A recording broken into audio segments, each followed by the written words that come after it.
Hello, good afternoon, everybody. Thank you for being here in this session.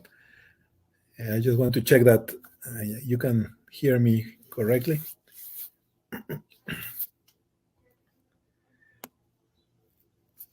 Thank you. Well, my name is Gonzalo Merediz Alonso. I'm the executive director of Amigos de Ciancan, an NGO based in Mexico, in the Mexican Caribbean. And my office actually is in Cancun, and we work in the entire state of Quintana Roo, which is the eastern part of the Yucatan Peninsula. I will show you more about that. So I'm very glad to be here with you today. I'm very grateful with Green Latinos for the opportunity to present a little bit of what's going on in the Mexican Caribbean, especially to Mariana del Valle for the chance to be a part of this event, and my good friend Alexi Sanchez, who is here in the audience, who put us together, introduced me to Green Latinos, and I think we are opening a great opportunity of collaboration between Mexico and the US. I will share my screen so you can see better what I'm talking about.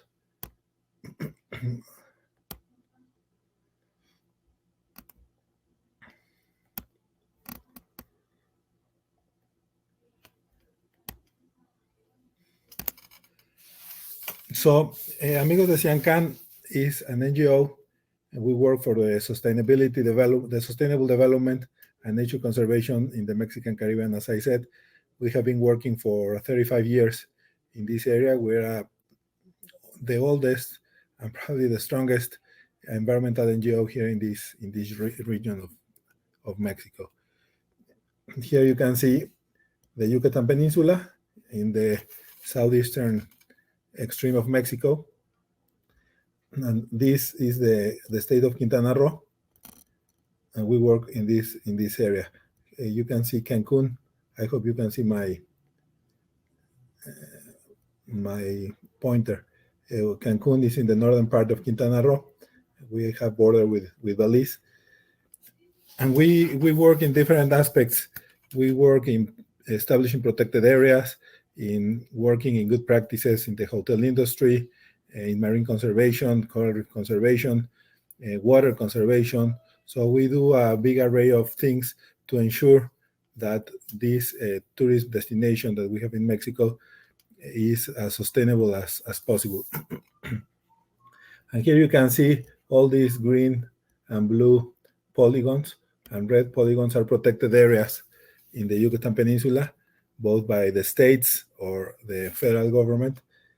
And all those in red are protected areas that were proposed, and achieved by Amigos de Ciancan. We were able to collaborate with the government to set aside all these red areas to protect the ecosystem, the jungle, and the coral reef, all the ecosystems that we have in the region. And this yellow polygon is Mayacan. I will talk a little bit more about Mayacan, a tourism destination, but I will leave that for later. Why we are working in this area? Because first we have a unique nature, a unique array of ecosystems, beautiful places. As you can see, we have one of the largest tropical forests in the continent, actually the second after the Amazon. As you can see, it's a beautiful place linked with cenotes, sinkholes, very connected to the underground water. And we have the largest underground river system in the planet. We have thousands of kilometers of underground rivers, especially in the Caribbean coast, but in the entire Yucatan Peninsula, we have extensive systems of caves, some of them flooded and connected to the outside, as you can see here. You can see the roots of the trees here taking water, so this underground system is critical for sustaining the ecosystems above. The tropical forest, the jungle, collects water that feeds that underground river system, and this water flows in the underground all the way to the coast, to the largest wetland network in Mesoamerica, maintaining those wetlands healthy, in good condition.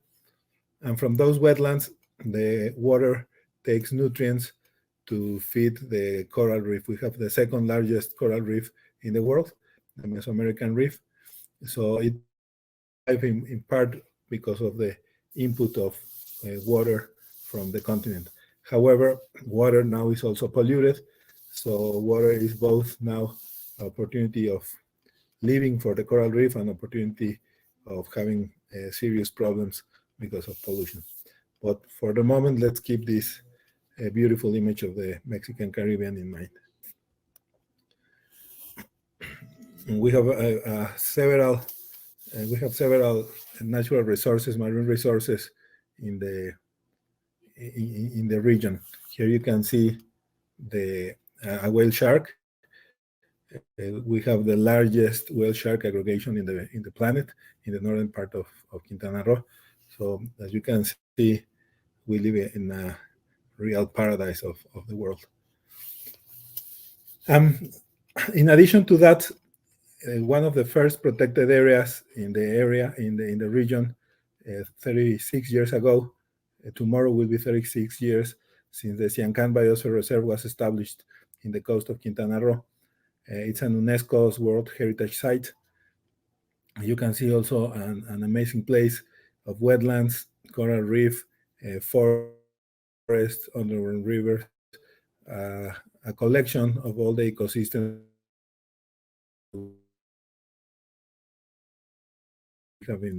of protected ocean and land. It's a beautiful paradise, a unique place in the world. And this is our heart. That's why we are Amigos de Siancan.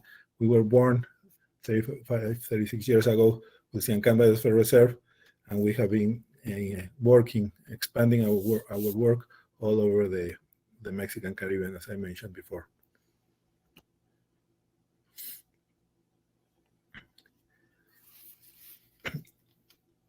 And we have also an amazing cultural heritage. The Yucatan Peninsula is the area where the Mayan culture grew, developed, flourished many centuries ago, and we still have that heritage in ruins, in codex, in a lot of architectural, religious buildings that are part of Mexican pride about our history. But Mayan culture is alive. Mayan culture didn't disappear as many people think. There's a living Mayan culture, Mayan people growing, expanding their culture, adapting themselves to the modern market economy and the modern culture that comes from other places. So it's a very interesting place where cultures are crashing in some way, but also getting together and exchanging experiences and a lot of things. The Mexican Caribbean, in some way, is very important for North America. We received millions of tourists from North America, as you will see, but we also receive every year about 5 billion birds that fly from Canada, the US, across the Gulf of Mexico and arriving to the Yucatan, and sometimes to stay there, some other times to fly all the way to South America. So the Yucatan Peninsula is very important because those 5 billion birds have to fly nonstop across the Gulf. And the first place where they can rest, they can feed, they can eat, they can take strength to keep their migration is the Yucatan Peninsula. So we are critical in that regard. We have this continental importance in regards of migratory birds. So many of the birds that sing in your gardens in the summer fly and stay with us in the winter. There are about 555 bird species in the Yucatan Peninsula, which is half of Mexico's species and 77% of the bird species of all Canada and the United States. So biodiversity is also a great thing that we have. And I mentioned before about the the underground system, the amazing underground rivers that we have in the region. This is a map, part of the studies that we have been conducting with European institutions to understand this flow. You can see here the arrows represent underground flows in the Yucatan Peninsula, how different karstic structures influence the flow of water to the ocean. Here you can see the scars of the Chicxulub crater, the meteor crater that supposedly killed all the dinosaurs in our planet. So for us, it's very important to invest in research about hydrology, geohydrology, to see how are we going to manage the water resources in such a big place. And by protecting the aquifers, we are protecting the capacity of ecosystems to survive and the capacity of people and tourism development to survive. This is a very interesting map that you can download on that web page, the CEC, and it shows the level of influence, human influence on terrestrial ecosystems. The red colors are areas highly influenced and impacted by human activities, and the greener represent areas with low impact and low influence from people. So as you can see here in the Yucatan, in the eastern part of the Yucatan Peninsula, in the backyard of the Cancun and Riviera Maya, we have some of the best preserved tropical forest in the region, together with El Petén in Guatemala and in Oaxaca in southern Mexico. So these are areas very important for biodiversity, very threatened, but still we have this great treasure of jungle. However, we also have some of the areas with higher human impact in Mexico. You can see here, this is the Cancun area, and here you can see how human activity is fragmenting the jungle, developing agriculture and destroying the tropical forest and different ecosystems. And these red spots are expanding and expanding every day, and we have like a cancer, new red spots coming up every year in different places of the Yucatan Peninsula. So we have a big challenge there to see how can we manage a human spread, human growth, population growth in the region. And you can see here an example how human activities are fragmenting and destroying the jungle. This is Playa del Carmen, one of the most important tourist destinations in Quintana Roo, in the Mexican Caribbean, in the Riviera Maya. Maybe now these green areas that you can see here, this photo was taken some years ago, maybe all these are now fully built, as you can see near the shore. And this is growing exponentially. It's a big problem that we are having there.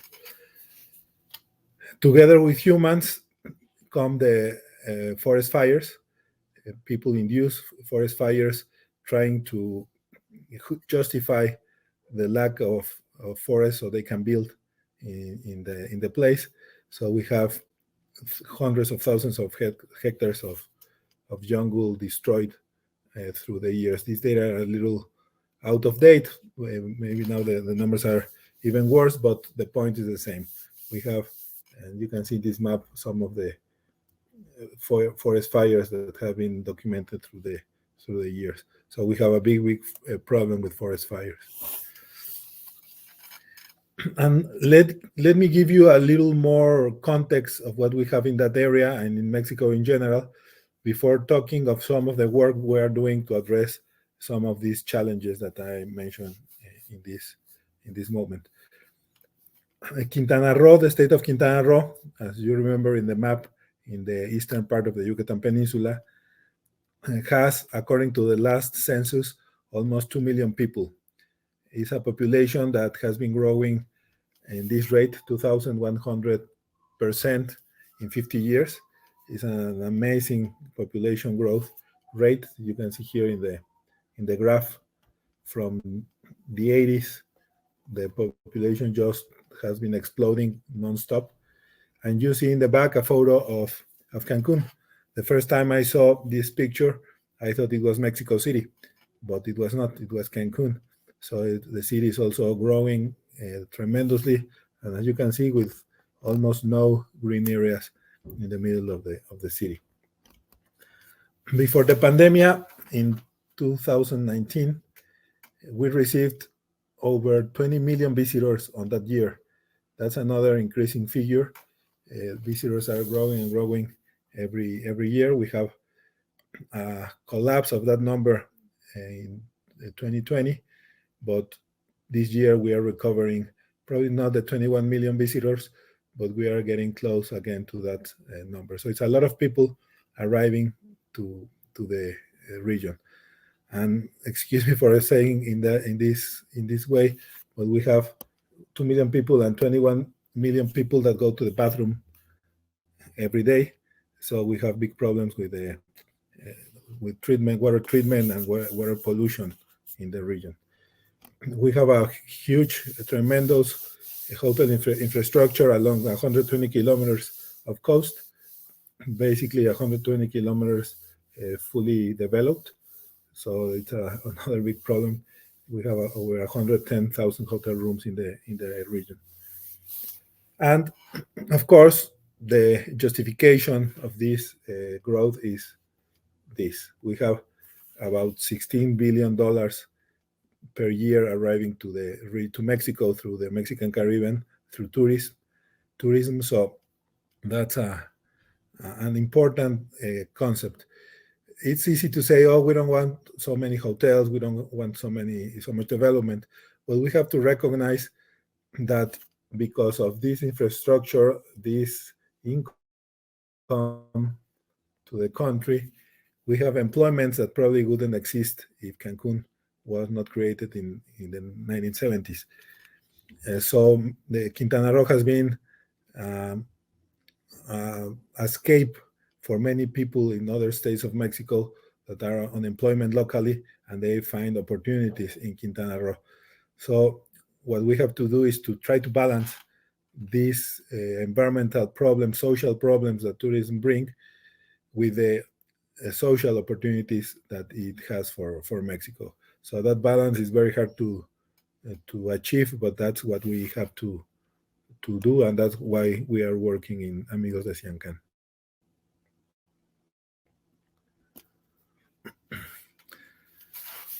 And in Mexico now we have a very complicated situation. The work of NGOs is in the middle of a storm in many sites.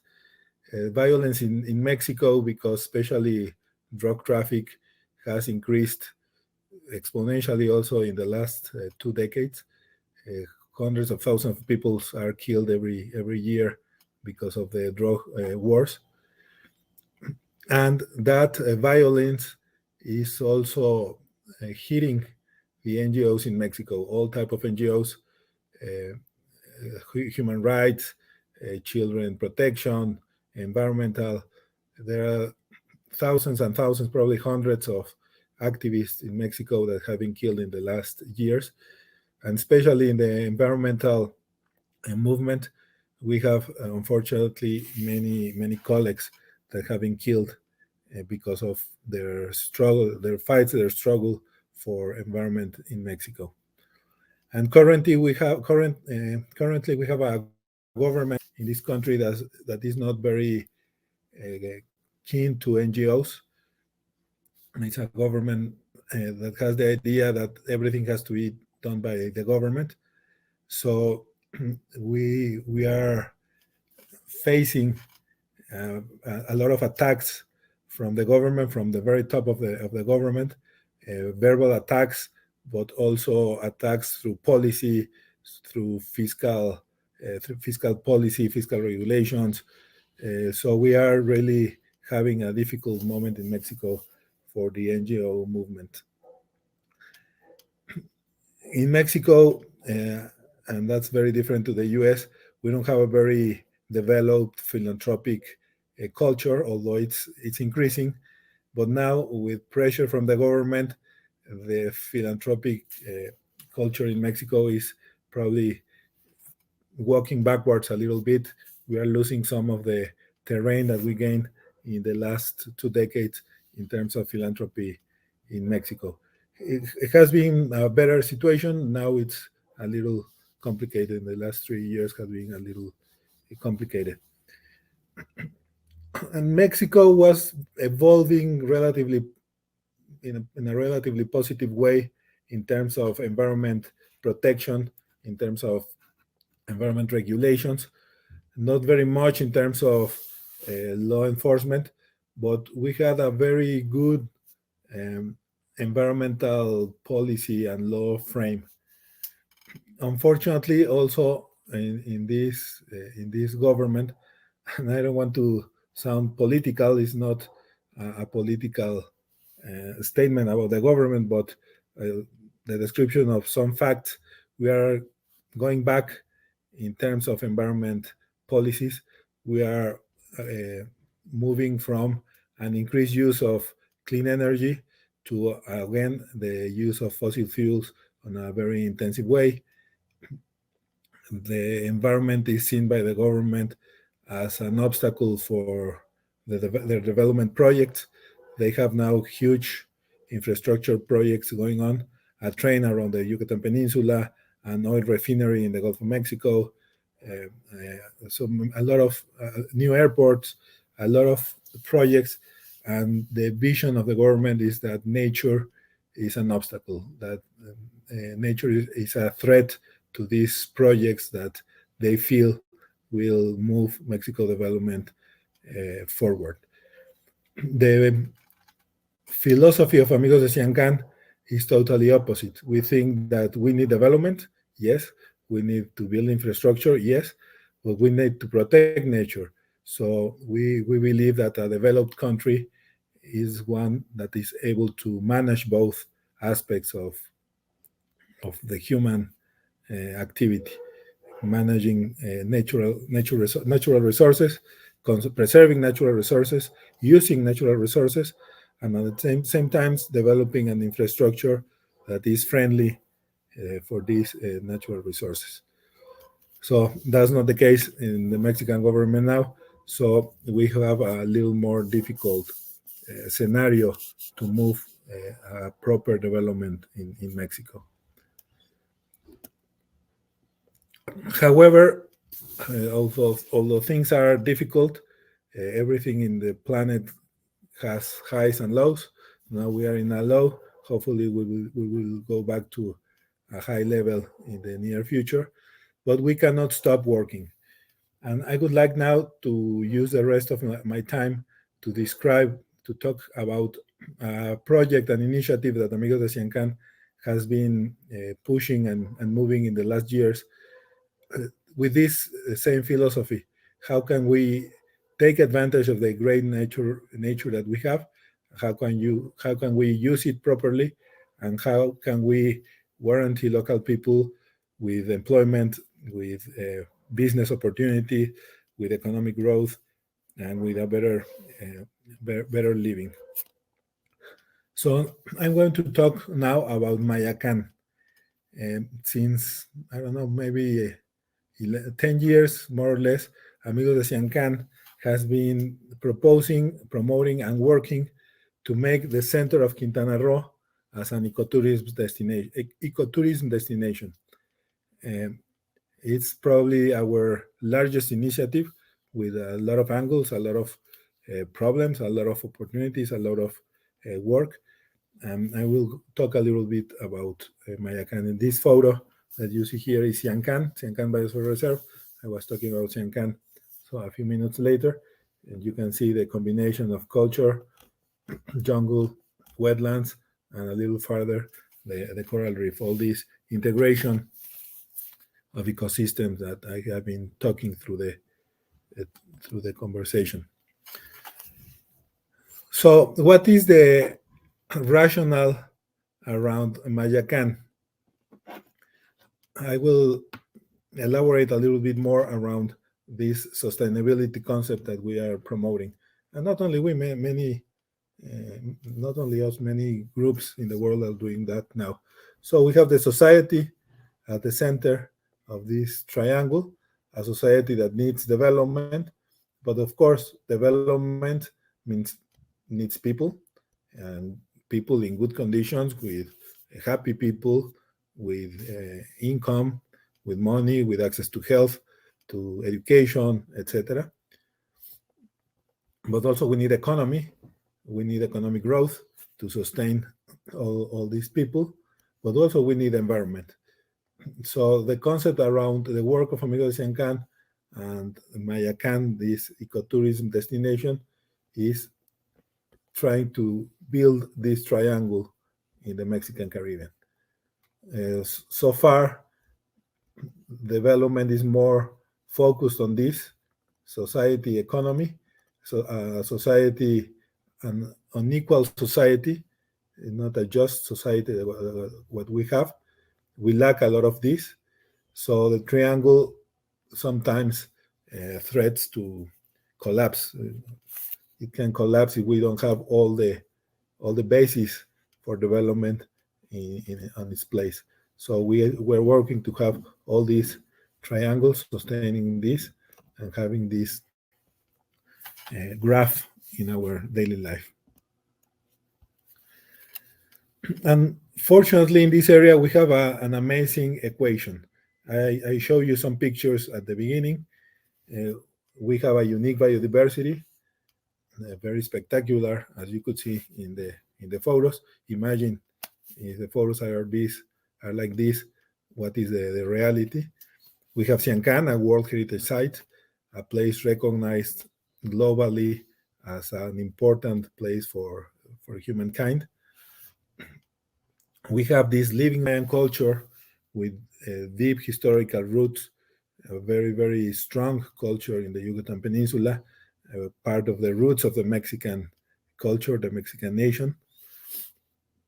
But also with Cancun, Riviera Maya, we have an extensive connectivity to the world. Cancun Airport is the most important international airport in Mexico. It has even more international flights than Mexico City. So we are connected to Europe, to Asia, to North America, South America. We are very highly connected. So we have access to people from all over the world. We have these world-class destinations, Cancun, Riviera Maya, very widely recognized in the tourism market. So the combination of these aspects of the equation give us the opportunity to propose Mayacán, to propose a new concept of tourism, a new tourism destination in the region.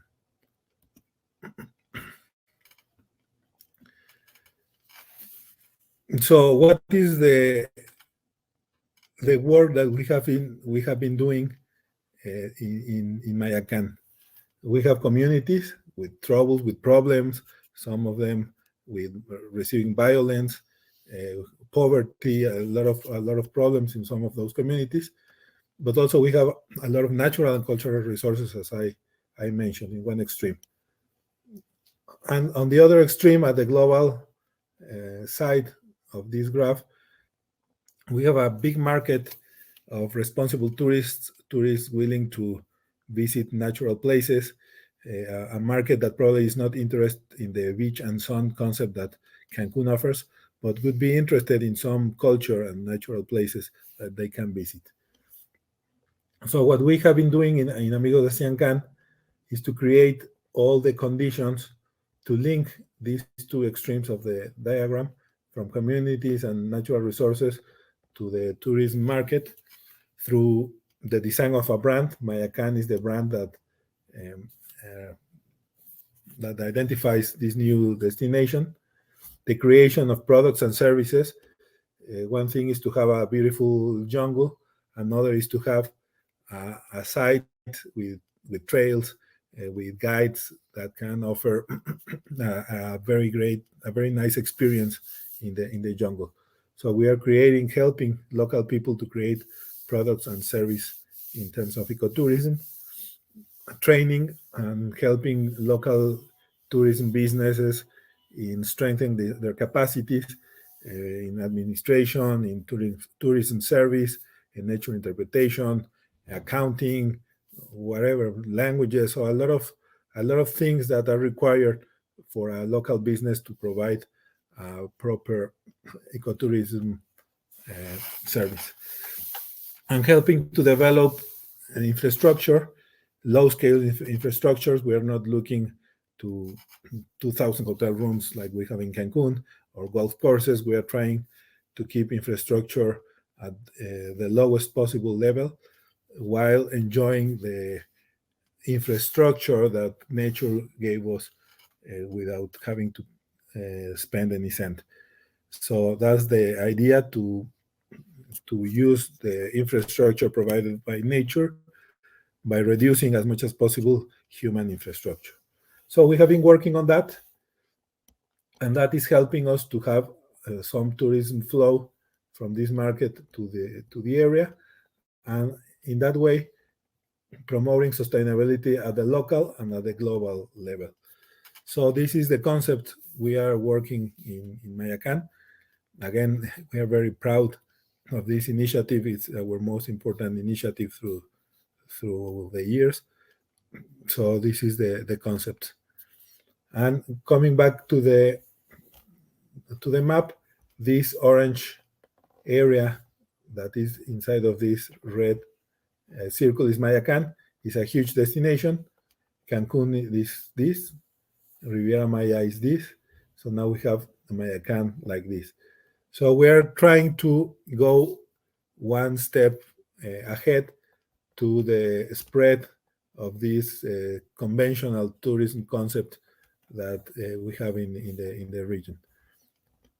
And basically, all this area is inhabited by Mayan people. Most of the people in this area speak Mayan as their mother language. So it's also an opportunity for Mayan people to develop their own tourism initiative without having to migrate to the Riviera Maya or Cancun to get a job.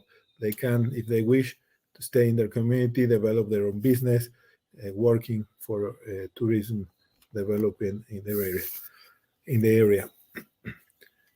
So basically, Mayacán is this geographical area with this brand, Mayacán, and the work now is to keep promoting this area as a tourism destination, bring people, not massively, people with high income that may spend important amounts of money with the lower impact possible to the natural resources.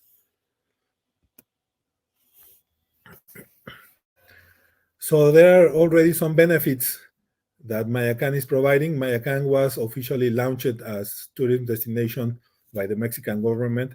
It's an official tourism destination now. It was launched in 2014. So there have been a number of years since Mayacán has been recognized as an ecotourism destination. For us, that year is extremely important because it marks it's a special moment when we were able to get a success that will help local people and natural resources. So the Yucatan Peninsula now can offer a new ecotourism destination to the world. Mexico can offer a new tourism destination to the world.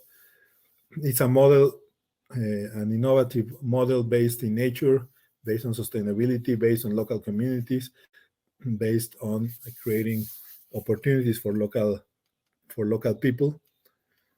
It's an opportunity of diversification for Quintana Roo. We are, as I mentioned before, highly recognized as a sun and beach destination.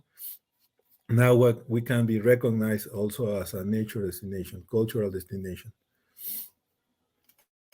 Mayacán, while providing these sustainable development opportunities for local communities, help us to preserve protected areas as Yancán, a World Heritage Site, help Mexico to honor its commitment with the UNESCO World Heritage Convention. So that's also an important part of Mayacan. And also another important thing is that the local businesses that has been working in ecotourism for the last 10, 15 years, now they have a platform to promote themselves, to promote their region, to promote their businesses, and in that way increasing their commercial viability, increase their commercial uh, income generation. So I think Mayacan is a good thing for nature, is a good thing for local people, is a good thing for Quintana Roo as a tourism destination, and it's a good thing for Mexico. An important aspect of Mayacan is that is the first tourism destination in Mexico that was born with very specific and clear sustainability criteria in terms of society, culture, environment, economic, management of the destination of businesses. So all the tourism businesses in Mayacan that want to use the brand need to have a minimum um, com- uh, compliance to these sustainability criteria. And well, one thing is to have criteria, and another thing is to apply those criteria in the local businesses. So we developed several manuals of good practices, how to build a small hotel, how to operate a small hotel, or to do ecotourism activity, or marine aquatic activities, or using a sinkhole as a note, how to how to have tourism in the best way possible, how to reduce human impact while developing ecotourism activities and cultural activities in the region. So we are working with local companies based on these manuals in training them to comply to these sustainability criteria. But we cannot talk about a sustainable destination if we don't have sustainable communities. So in addition to the cultural actions that we are developing, we are working with local communities. This is a very small Mayan village in the middle of the jungle, and we have been working with them in building water infrastructure, ecological toilets, rainwater collection, keeping the water on tanks, improving the toilets. This is a small school. This is the school of the village. So we are working with local communities in managing water, in using clean energy, in a lot of environment education. So a lot of aspects that will help Mayacan to have healthy communities, healthy destination, healthy ecosystems, a healthy society. These are some of the achievements that we have in Mayacan. I won't go one by one. And an important thing is that guides are certified, companies are applying good practices, people are receiving direct benefits. But I want to focus on the lower part of the graph. Through the years, we have invested $1.5 million philanthropic dollars in developing the Mayacan concept, in working with local communities, working with local businesses. And this investment, philanthropic investment, has generated a positive social return on investment. That is, every dollar um, um, invested in Mayacan generates a social profit of 51 cents. That's a very good social return on investment. If you're talking on return on investment in a business, 51 cents per dollar is an extremely high return on investment. So this 51 cents in social return on investment for us is a very important way to evaluate if this destination is working or not. So what we do with this methodology is to see how much has been invested and what benefits have been created in terms of training, in terms of well-being of people, in terms of income, and converting that into a monetary value to have a way to understand what's the value of the investment we have. And it's a work that is possible with the participation of government, NGOs, local companies, um, international organizations. Here we have the Inter-American Development Bank, big foundations in Mexico, banks, federal government, airlines. So a lot of people have been working with Amigos de Ciancán, with the local communities in making Mayacán possible. So to finish the presentation, I would like to have some final thoughts about this the topic today. We have important lessons learned. Certainly, as I mentioned, conditions in Mexico are difficult. Making projects as Mayacán is difficult. However, it is possible. So I think that's the first lesson that we have to shout, to tell everybody that things can be done. Even though it's difficult, can be done. Tourism has a speed, a very high speed, and we have to do things to try to keep the track of tourism and try to innovate and have different alternatives. And so the limitations in terms of society, environment of conventional tourism has to be balanced by other opportunities, other initiatives. That, as I mentioned, and Costa Rica is a good example of that, that are viable socially, economically, and environmentally. It's very interesting how Costa Rica IDP is growing. At the same time, their reforestation rate is growing.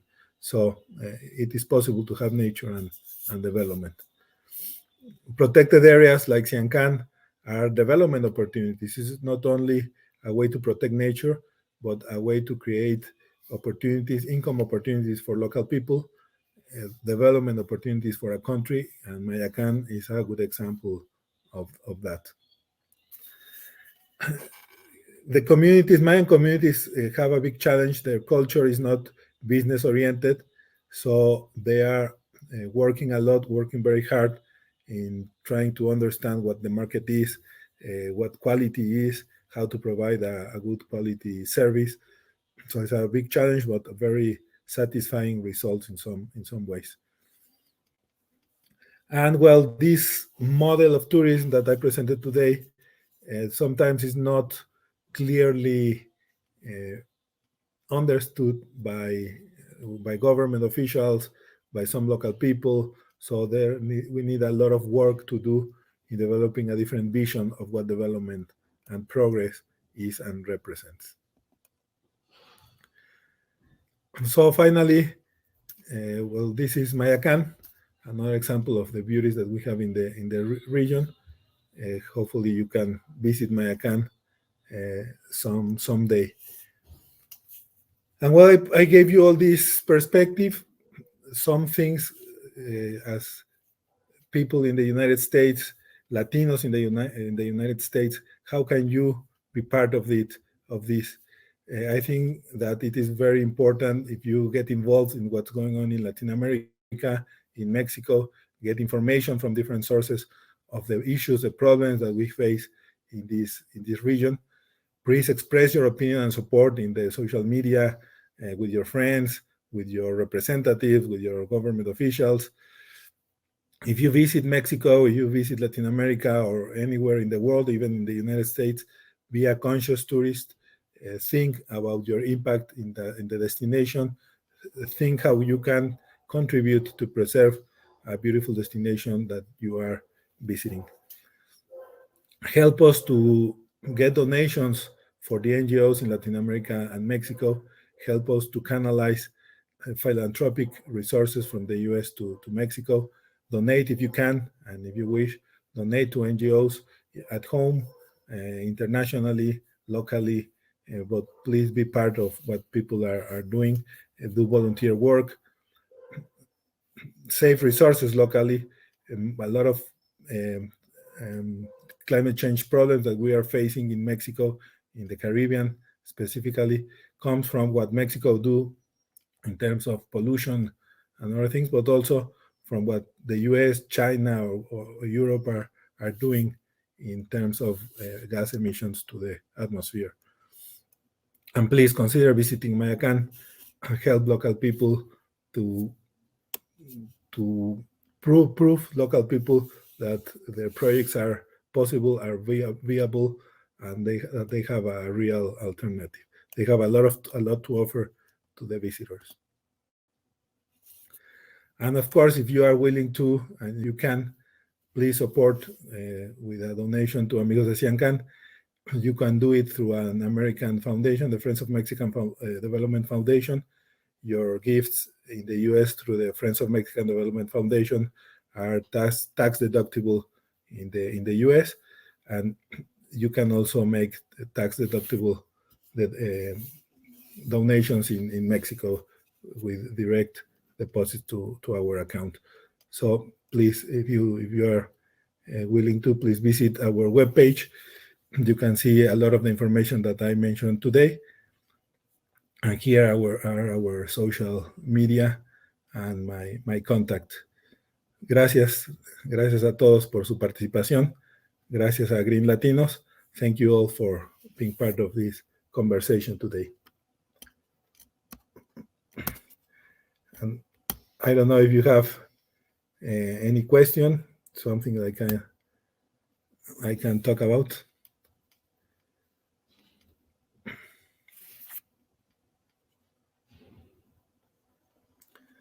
Thank you. I can see your comments.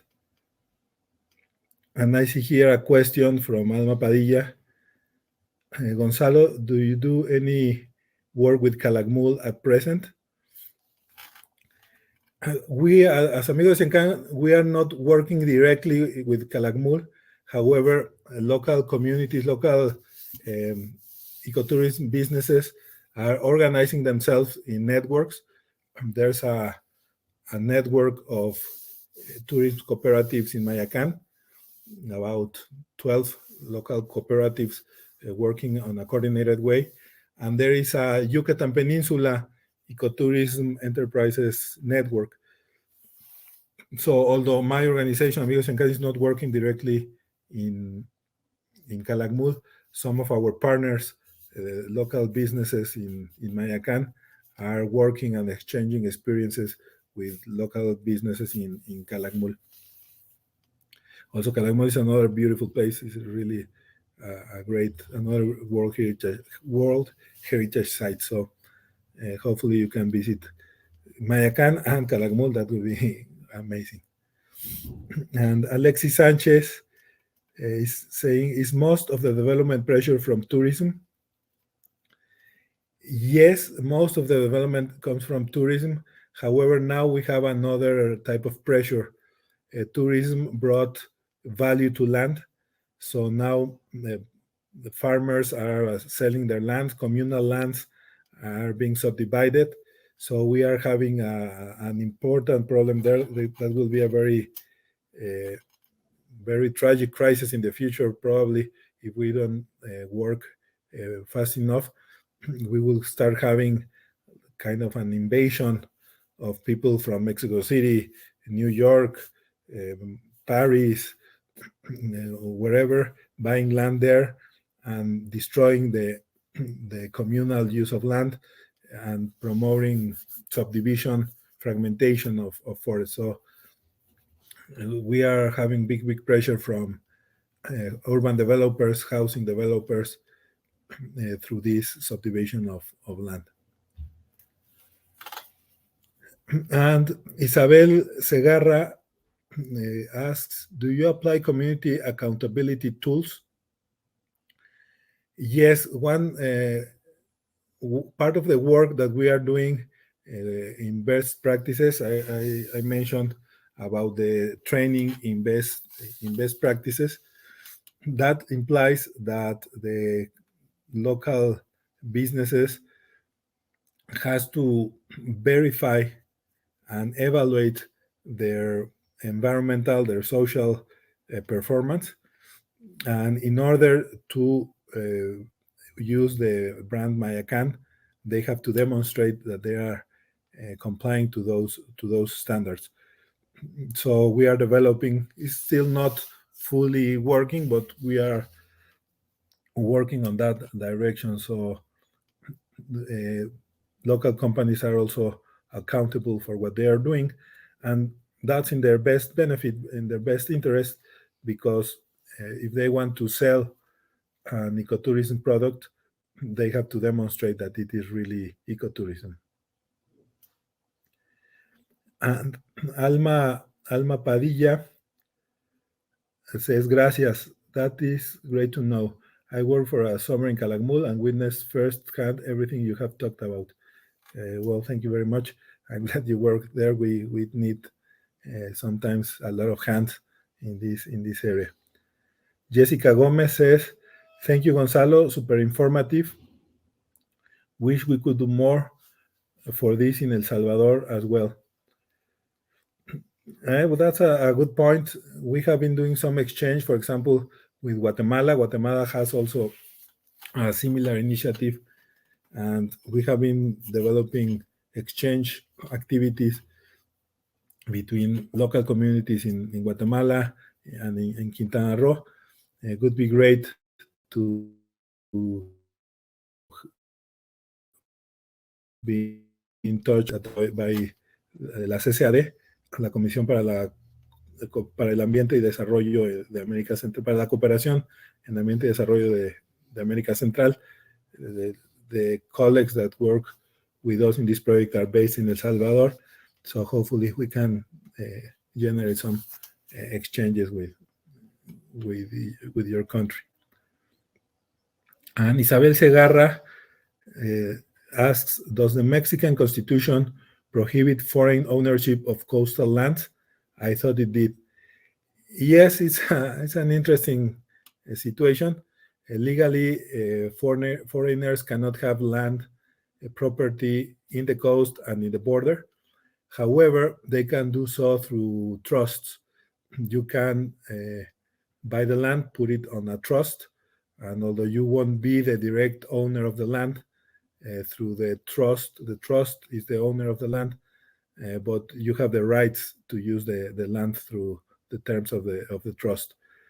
So there's a lot of foreign investment in the region, and a lot of foreigners owning property through this indirect way. And Alexi asked, how many staff do you have at Amigos de Ciancán? Currently, we are about 22 people working full-time in the organization, from the director and administration, and most importantly, the people in the field doing all this work. Like 2-3 years ago, we were like 28 people, and that's about the size of the organization.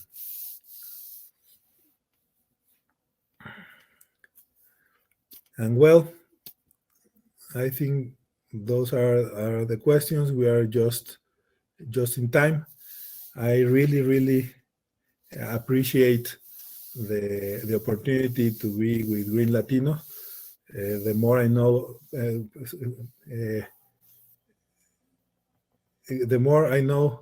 about Green Latinos, the more interested I am in what you are doing. There's a lot of things to be done here in Mexico and in the US. So I hope and I wish that we will continue developing a collaboration with you. And thank you also, Mariana, for this opportunity. Have a very good evening all.